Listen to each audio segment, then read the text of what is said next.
Büyükannem öldükten bir yıl sonra, önce dedem hiç uyarısız, birkaç ay sonra da anneannem kansere karşı verdiği uzun ve çetin mücadelenin ardından yaşadıklarım bugün bile damarlarımdaki kanı donduruyor. Oberammergau'nun yukarısındaki o dar dağ yolunda duruyordum. Çocukluğumun yazlarından kalma her virajı ezbere biliyordum. Yan koltukta saha not defterim duruyordu. Yıllardır hem iş hem de özel hayatımda can simidim olmuştu. Yanında çıktı alınmış kat planları ve henüz tamamlanmamış işlerin listesi vardı. İş telefonum ekranda titredi. Jens Hartel. Jens, tadilat için tuttuğum şantiye şefiydi. Dağlarda büyümüş bir adamdı. Sağlam, soğukkanlı. Bir şeyi boş yere vaat etmektense, 2 kez ölçmeyi tercih eden biri.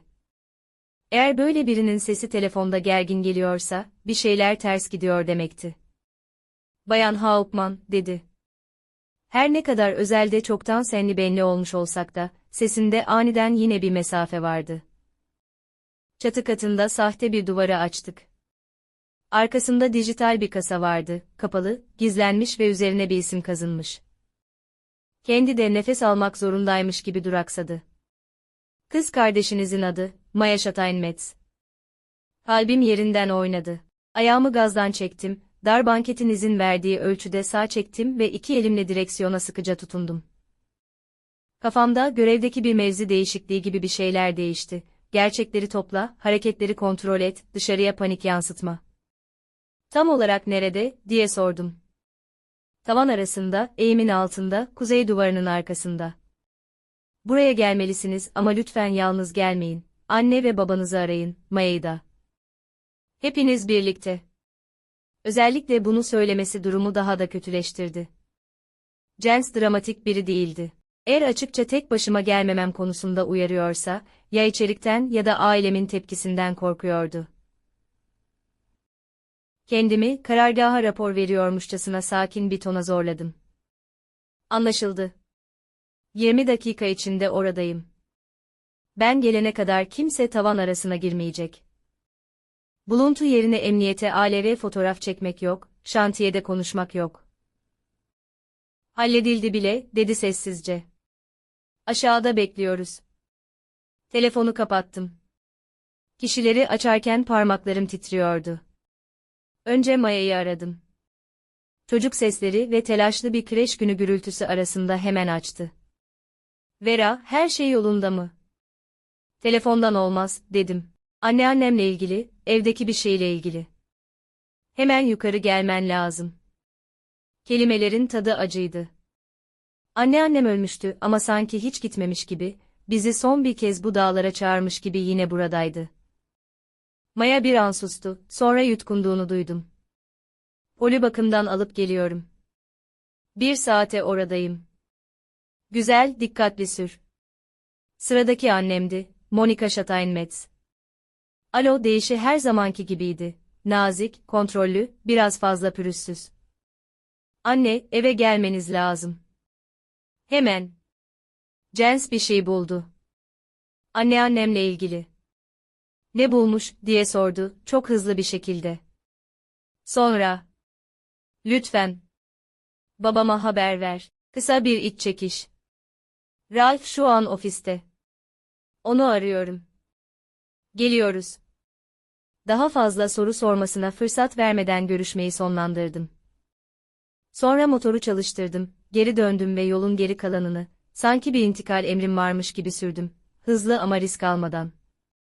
Yine de her viraj çok dar, karşıdan gelen her araç beni durdurmak isteyen bir engel gibi geliyordu. Aram evi son evlerin biraz yukarısında, yamaçta ahşap ve camdan bir üçgen gibi duruyordu. Eskiden benim için bir macera alanıydı. Şimdi ise bir şantiyeye benziyordu. İskeleler, brandalar, konteynerler, taze kesilmiş ahşap kokusu. Jens merdivenlerin başında bekliyordu, kaskı koltuğunun altında, alnı endişe çizgileriyle doluydu. Orada yukarıda, dedi sadece ve bana iş eldivenlerini uzattı. Başımı salladım, eldivenleri giydim ve bir keşif görevindeymişim gibi dik ahşap merdivenleri tek başıma tırmandım. Önce durumu incele, sonra takviye kuvvet getir. Çatı katında kaplamalar kısmen sökülmüştü. Kirişler açıktaydı. Yalıtım malzemeleri boşluklardan sökülmüş bulutlar gibi sarkıyordu. Büyük üçgen pencerelerden süzülen ışıkta tozlar dans ediyordu. Dışarıda zirveler arasında, bahar gelmiş olmasına rağmen gölgelerde hala kar vardı.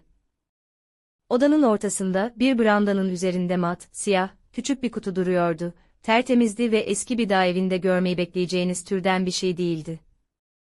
Ön tarafında dijital bir tuş takımı parlıyordu ve kapağında, düz blok harflerle net bir şekilde kazınmıştı. Maya Steinmetz.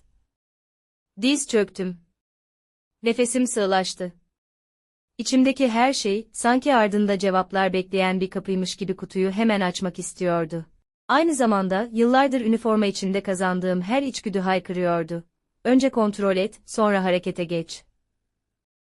Dijital kasaların kilit mekanizmaları vardır. Bazıları birkaç hatalı denemeden sonra içeriği siler. Bunu biliyordum. Annem de biliyordu. Son yıllarında sık sık kimlik hırsızlığı ve dolandırıcılık yöntemlerinden bahsetmişti. Teorik olarak değil, işinin günlük bir gerçeği olarak. Birilerinin birikimlerini çalmasından korkan birçok yaşlı insana danışmanlık yapmıştı. Yine de körü körüne denemedim. Kutuyu inceledim, bir üretici logosu, bir acil açma yuvası, daha önce açılıp açılmadığına dair bir iz aradım. Hiçbir şey yoktu, sadece tuş takımı ve o kazıma. Kız kardeşim birazdan burada olacaktı, ebeveynlerim de. Ve ben düşüncesiz bir girişle her şeyi mahveden kişi olmak istemiyordum. Topuklarımın üzerine oturdum ve düşünmeye zorladım kendimi, anneannem hangi kodları kullanırdı? Eski kafalıydı ama saf değildi. Unutmayacağı verileri severdi ve ritüellere bayılırdı. Tuşlara basmadım, bekledim. 10 dakika bile geçmeden merdivenlerde ayak sesleri yankılandı. Önce beklenenden daha hızlı gelen Maya, saçları hala kreş telaşıyla toplanmış, yüzü solgun. Sonra ebeveynlerim, babam, sanki bir toplantıdan çıkmış gibi paltosuyla, elleri alışkın olduğu üzere alanı kontrol etmeye çalışan bir iş adamı edasıyla, annem hemen yanında, gözleri daha odaya girmeden kutuya kilitlenmiş halde. Kasasının başında, sanki birinin kendi bahçesinde bulduğu bir mayınmış gibi duruyorduk. "Bu ne?" diye fısıldadı Maya. Jens boğazını temizledi. "Bir duvarın arkasında bulduk. Bayan Hauptmann hepiniz gelene kadar beklemek istedi." Babam, bir şeyleri devralmak onun refleksiymiş gibi hemen diz çöktü. "Ver şunu bana," dedi bana, eli çoktan uzanmıştı. Elimi kapağın üzerine koydum. "Hayır." Başını kaldırdı. Gözlerinde kısa bir şimşek çaktı, öfke. Ama o zamanlar henüz adlandıramadığım başka bir şey daha vardı. "Bu aile mülküdür," dedi. "Ve ben de bu evin ortak sahibiyim," diye cevap verdim. "Bunu düzenli bir şekilde yapacağız." Maya yutkundu. "Düzenli. Kimin?" "Üzerinde benim adım yazıyor." "Kesinlikle. Ve bu, durumu bu kadar tehlikeli yapan şeydi." Derin bir nefes aldım. Anneannem bunu saklamış. O zaman bulmamızı istemiş. Ve hepimizin burada birlikte olmasını istemiş. Bu yüzden biz anlaşana kadar kimse hiçbir şeye basmıyor. Annem boğazını temizledi. "Belki sadece bir hatıradır, Maya için bir şeydir." Anneannen duygusaldı. Ona baktım. Anneannem duygusal mıydı? Anneannem hayatında çok şeyi sevmişti ama duygusallık, ona uyan bir kelime değildi. Hassas ve titizdi. Ateşi varken bile liste tutan bir kadındı. "Pekala," dedi babam yumuşak bir sesle. Tonu ikna edici bir hal almıştı. "O zaman sen aç bakalım. Sen de içinde ne olduğunu bilmek istiyorsun." İkna olmuş gibi başımı salladım. Ama kafamda çoktan bir plan yapıyordum. Eğer işler çığırından çıkarsa, Maya'yı hemen durumdan uzaklaştıracaktım. Eğer babam saldırganlaşırsa, odayı terk edip Bensi çağıracaktım.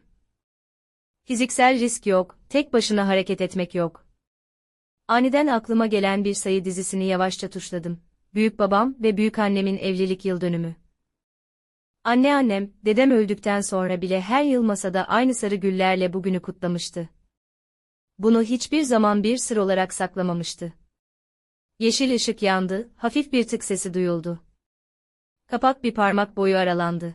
O an odada, sanki dışarıdaki rüzgar birisi tarafından kapatılmış gibi bir sessizlik hakim oldu.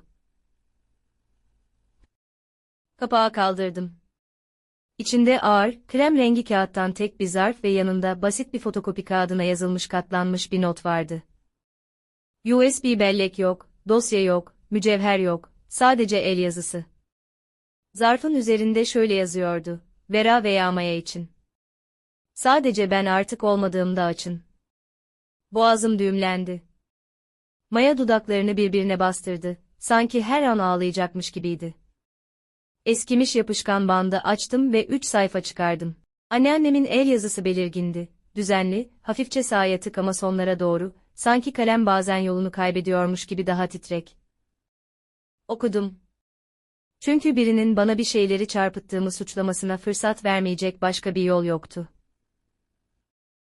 En sevgili torunlarım, diye başlıyordu mektup ve daha ilk satırdan bunun bir hatıra değil, bir son görev emri olduğu anlaşılıyordu. Anneannem, aylardır babam Ralph'in, anneannemin bazı danışanlarının emeklilik fonlarına el koyduğundan şüphelendiğini yazmıştı. Önce garip sorular, sonra hesap dökümlerindeki tutarsızlıklar, ardından açıklanamayan işlemler. Ve en kötüsü, şüpheli olan her şey, Maya'nın adına kayıtlı verilere dayanıyordu. Veri kimlik numarası, eski adresleri, Maya'nın el yazısına tıpatıp benzeyen imzalarla imzalanmış formlar, MAVA, üzerinde vergi kimlik numarasının hemen yanında, neredeyse kendi imzasının aynısı olan ama tam olarak olmayan imzaya, kağıda dik dik baktı. Nefesi kesik kesikti. Bu mektuplar, diye fısıldadı sessizce, Vera, ben onları çöpe attım. Bunların şu posta yoluyla gelen oltalama, phishing, mesajlarından olduğunu sanmıştım. Hiç açmadan kağıt imha makinesine attım, çünkü yine benim suçum olmayan bir şeyler için ihtarname almaktan korkuyordum. Bana baktığında, gözlerinde çıplak, çocuksu bir panik vardı. Onları açmayacağımı biliyordu. Boşanma davasında boğulduğumu ve evrak işleriyle uğraşacak kafamın olmadığını biliyordu. Beni canlı kalkan olarak kullanmış. Evet, dedim kısa ve net bir şekilde. Yumuşamak istemiyordum, şimdi sırası değildi. Senin zayıflığını sadece göze almakla kalmamış, onu hesaba katmış. Ama bu bugün bitiyor. Şimdi Kern'e gidiyoruz.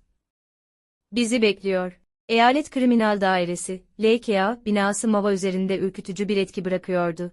Benim içinse tanıdık bir araziydi. Beton, güvenlik kapıları, o nizam ve düzen hissi. Başkomiser Tobias Kern bizi resmi bir toplantı odasında karşıladı. 50'li yaşlarının başında, keskin bakışlı ve soru işareti bırakmayan bir el sıkışına sahip bir adamdı.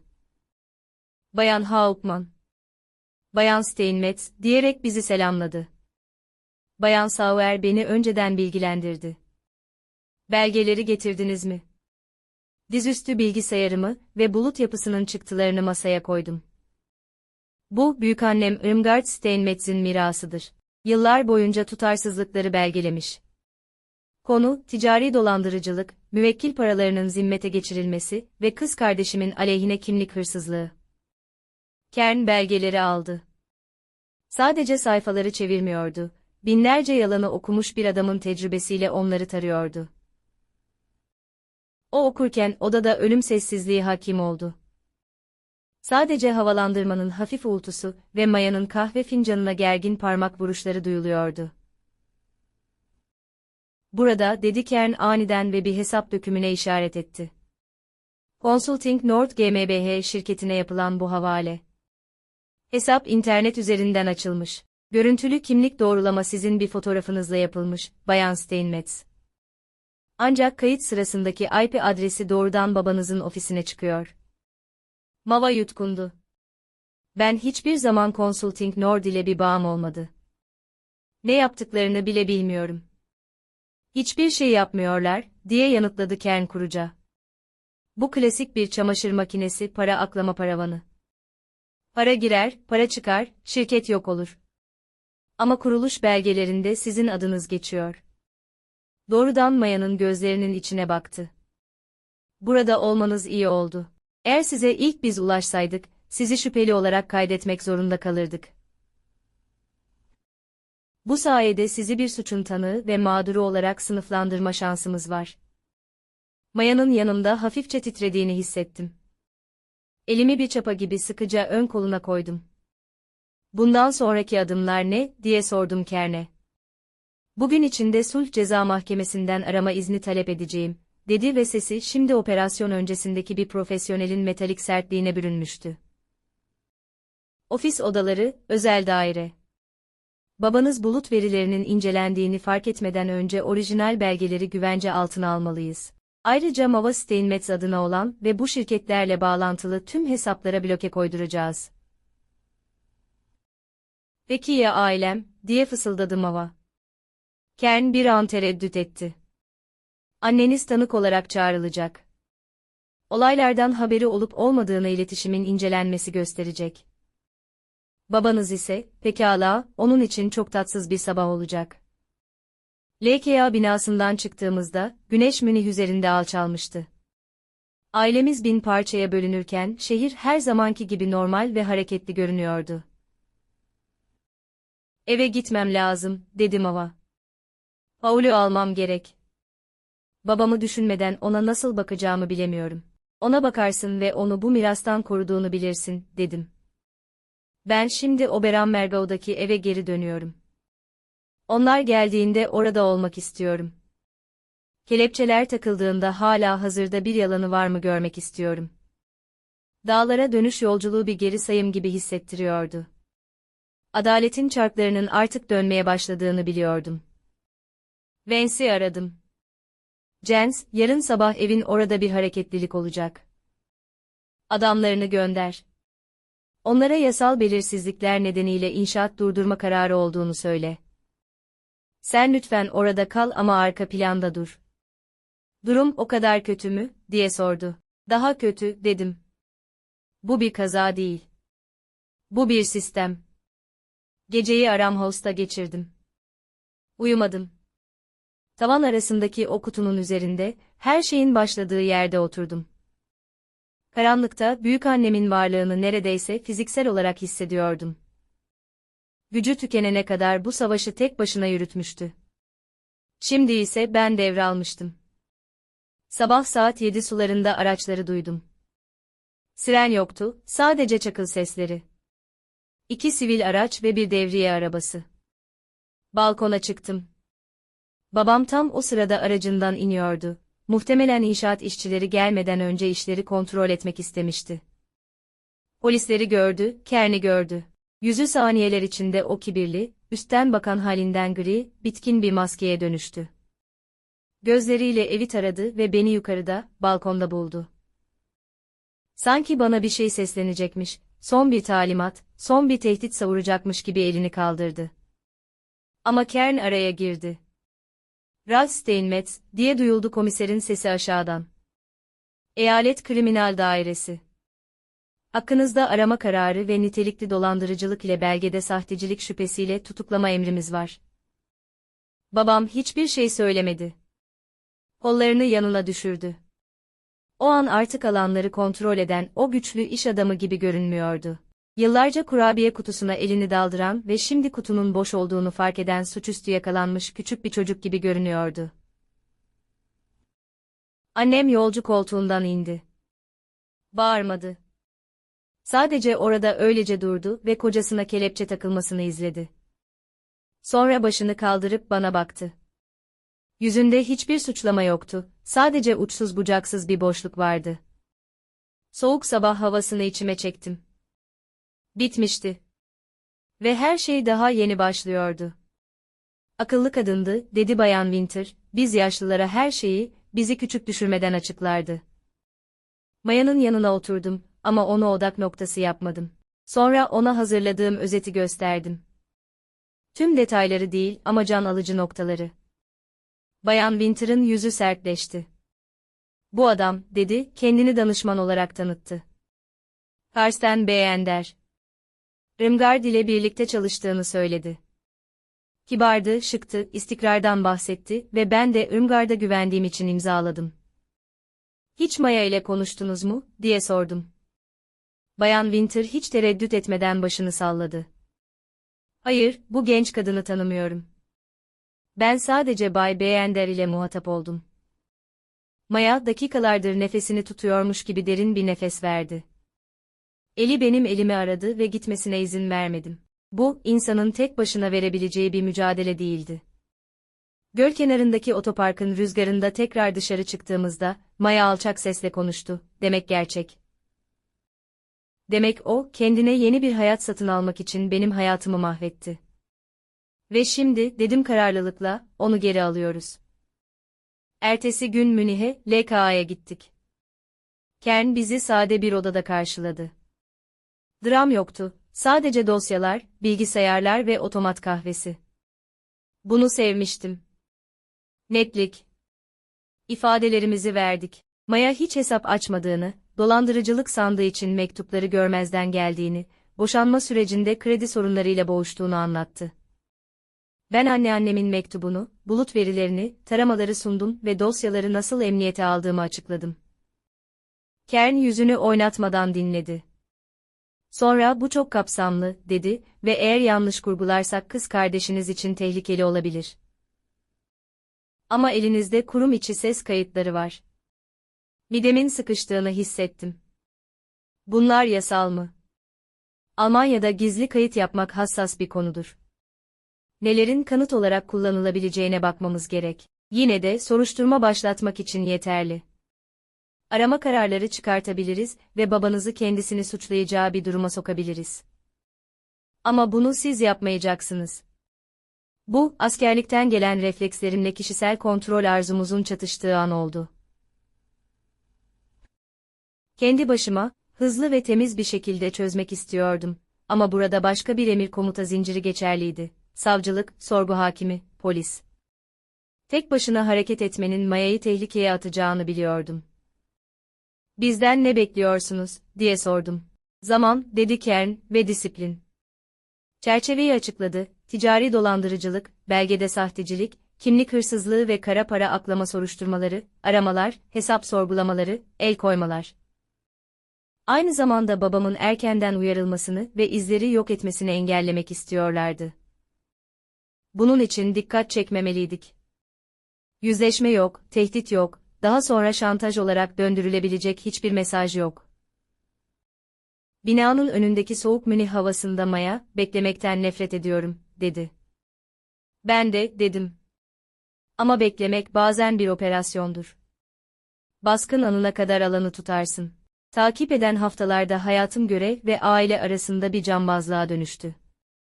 Gündüzleri üniforma giyiyor, toplantılara giriyor, durum raporları yazıyor, bambaşka konularla ilgili tatbikatların halkla ilişkilerini planlıyordum. Geceleri ise laptopun başında oturup Kern'e her an yeni malzeme sağlamak için belgeleri tasnif ediyordum. Maya kendi günlük hayatında savaşıyordu. Kreş, çocuk, faturalar ve şimdi de öz babasının suçlu olabileceği gerçeği, annem ve babam hiçbir şey yokmuş gibi davranıyorlardı. Babam bir keresinde bana yazdı, abartıyorsun. Ölüleri rahat bırak. Annem, Pol'ün fotoğraflarını gönderip altına şunu yazdı, aile her şeydir. Cevap vermedim. Sonra Kern'in aradığı gün geldi. Arama yapmak için yeterli delilimiz var ama onun rolünü daha net ortaya çıkaracak bir şeye ihtiyacımız var. Çok iyi bir avukatı var. Her şeyi bilinmeyen üçüncü şahıslara yıkmasını engellemek istiyoruz. Ne öneriyorsunuz, diye sordum. Bir buluşma, dedi Kern, büyükelçilerinizin evinde. Tarafsız bir yer, makul bir sebep.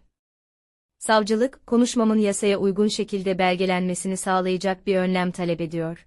Siz davet edeceksiniz ve bizim adamlarımız yakınlarda olacak. Nefesimi dışarı verdim. Bu riskliydi ama yasal yol buydu. Aile kaosunun planlı bir operasyona dönüştüğü andı.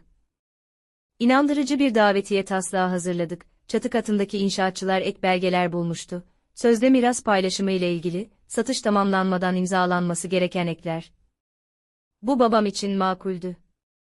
Para ve prosedürler üzerindeki kontrolü severdi.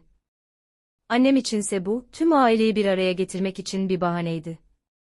Mesajı, kimseyi telaşlandırmayacak bir emir tebliği gibi, duygudan arınmış ve mesafeli yazdım. Hafta sonu geldi, Dağlar kış ışığında berraktı, gökyüzü maviydi, olacaklar için fazla güzel bir gündü. Jens gerektiği kadar bilgilendirilmişti. Adamlarını uzak tuttu, evi boş bıraktı. Sadece biz vardık. Annem ve babam, eskiden bayramlarda yukarı çıktıkları gibi lüks SUV'leriyle ilk gelenler oldu. Anneannemin ördüğü bir atkıyı takmıştı. Babamın, ev hala kendisinmiş gibi o kendine güvenen yürüyüşü vardı. Kısa süre sonra Maya tek başına geldi. Paul bir arkadaşındaydı, bu anı görmemeliydi. Maya sakin görünüyordu ama ben onu tanıyordum. Bu sükunet, paramparça olmamak için verilen bir çabaydı. Eski taş ocağın önünde, oturma odasında oturduk. Üçgen pencereler dağ zirvelerini gösteriyordu. Çocukluk günlerimi, ateş başındaki hikayeleri, anneannemin bizi yemeğe çağıran sesini hatırladım. Şimdi ocak soğuktu ve oda bir mahkeme salonu gibi hissettiriyordu. Telefonum masanın üzerindeydi ama kayıt cihazı olarak düşünülmemişti. Kern bana açıkça söylemişti, siz hiçbir kayıt yapmıyorsunuz. Biz yapacağız. Evin dışında, yakınlarda, izinli müfettişler vardı. Nasıl yaptıklarını tam bilmiyordum, bilmek de istemiyordum. Bahaneyle başladım. Çatı katındaki tadilatta belgeler ortaya çıktı. Anneannem onları belli ki saklamış. Müşteri dosyaları ve Maya'yı ilgilendiren bir konu hakkında. Babam arkasına yaslandı. Müşteri dosyaları mı? O iş çoktan bitti. Irmgard'ın şirketi tasfiye edildi. Her şey değil, dedim. Ve para hareketleriyle ilgili sorular var. Annem kaşlarını kaldırdı. Vera, şimdi sırası mı? Evi satmak için buradayız. Anneannem bunu çözmemizi istediği için buradayız, dedim. Maya hiçbir şey demiyor, ellerine bakıyordu. Mektubu masaya koydum. Bunu geride bırakmış. Babam uzandı ama ben mektubu sıkıca tuttum. Ben okuyacağım. Ben okurken, göz ucuyla yüzünün nasıl değiştiğini gördüm.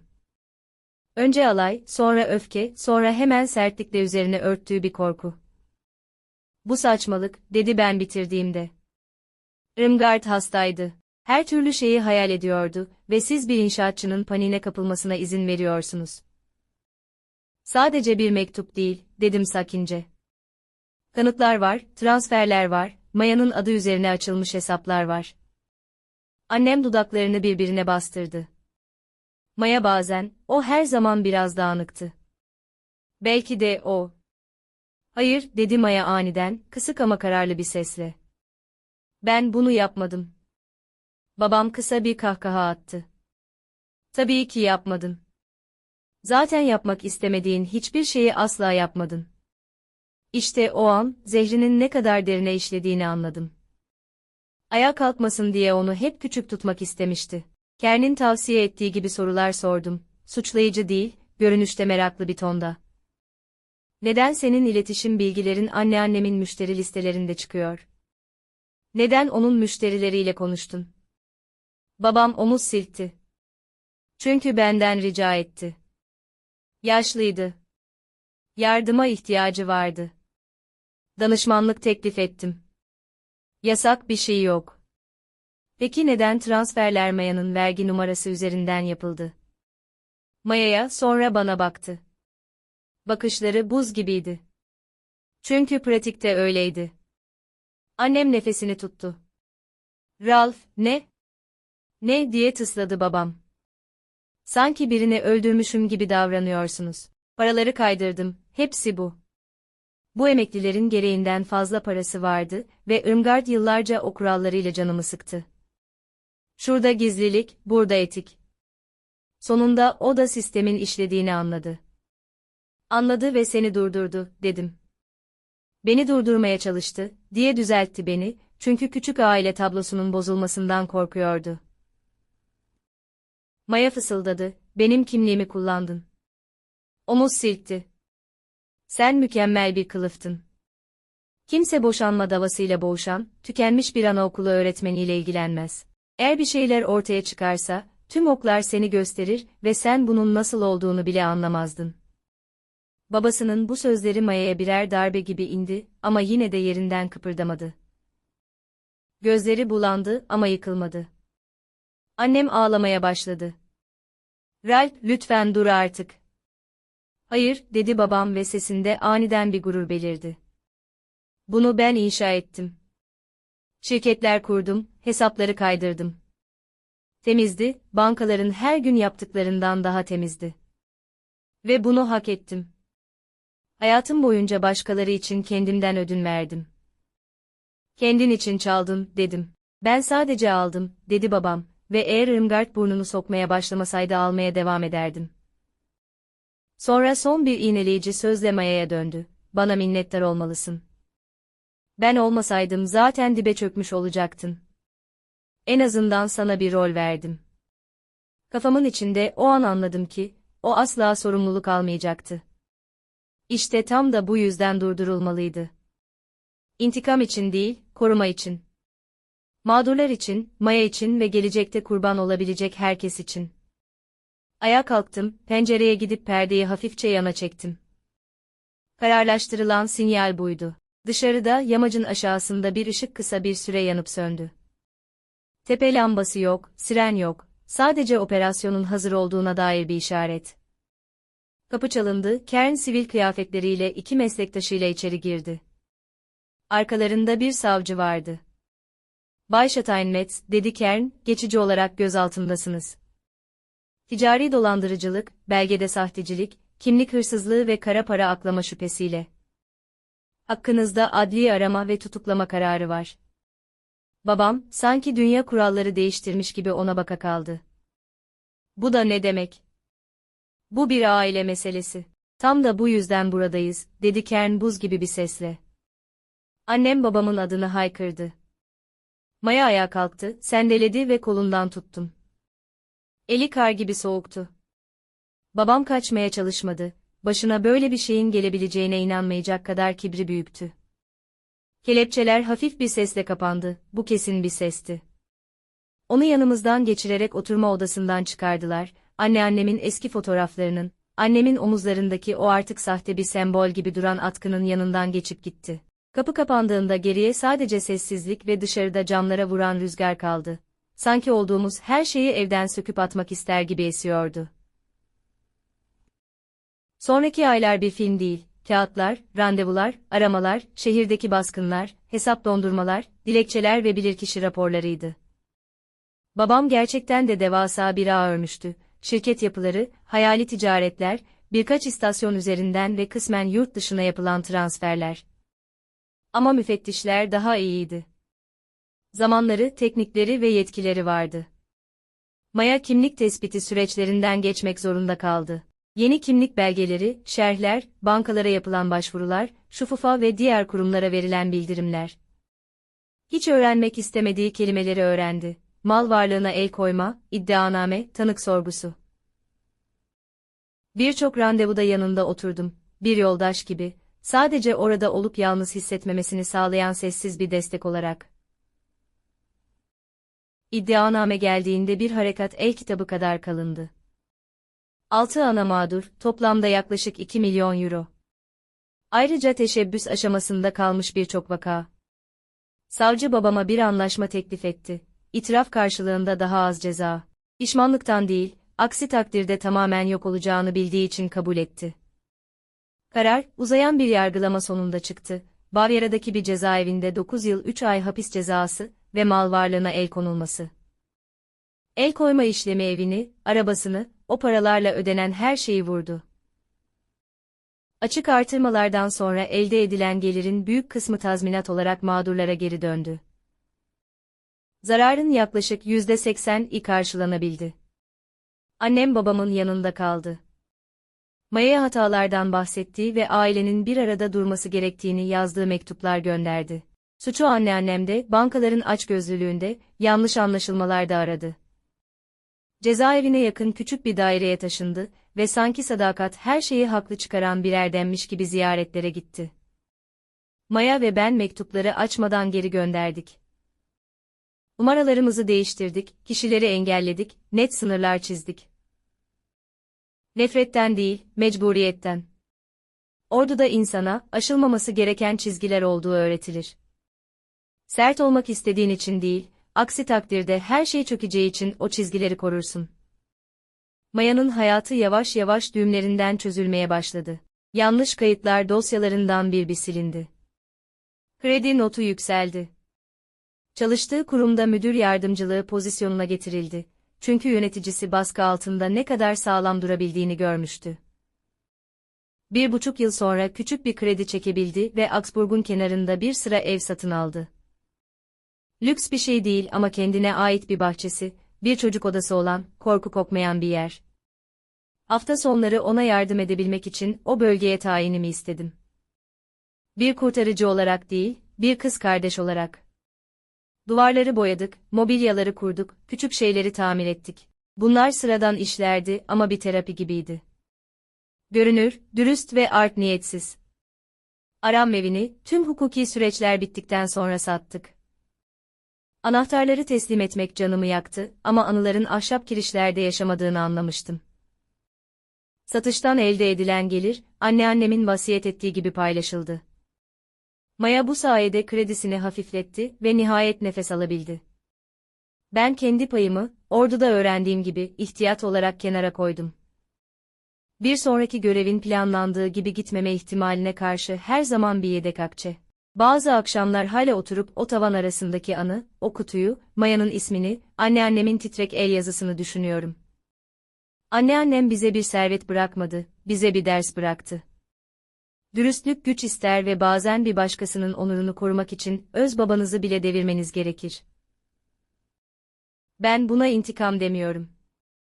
Bizim yaptığımız, hedefi olan bir operasyondu. Tehlikeyi sonlandırmak, masumları korumak, sorumluluğu tesis etmek. Kan bağı bir dokunulmazlık belgesi değildir. Aile, işler yolundayken iddia ettiğiniz şey değildir. Aile, işler zorlaştığında yaptığınız şeydir. Maya ve ben kendi küçük birliğimizi kurduk. 2 kadın, bir çocuk ve Noel'de neden daha sessiz olduğumuzu sormayan birkaç dost. Yeni bir evde, yeni bir fırınla kutluyoruz ve bazen masaya sarı güller koyuyoruz. Çünkü anneannem onları çok severdi. Dağlar her zamanki gibi görünüyor ama ben onlara farklı bakıyorum.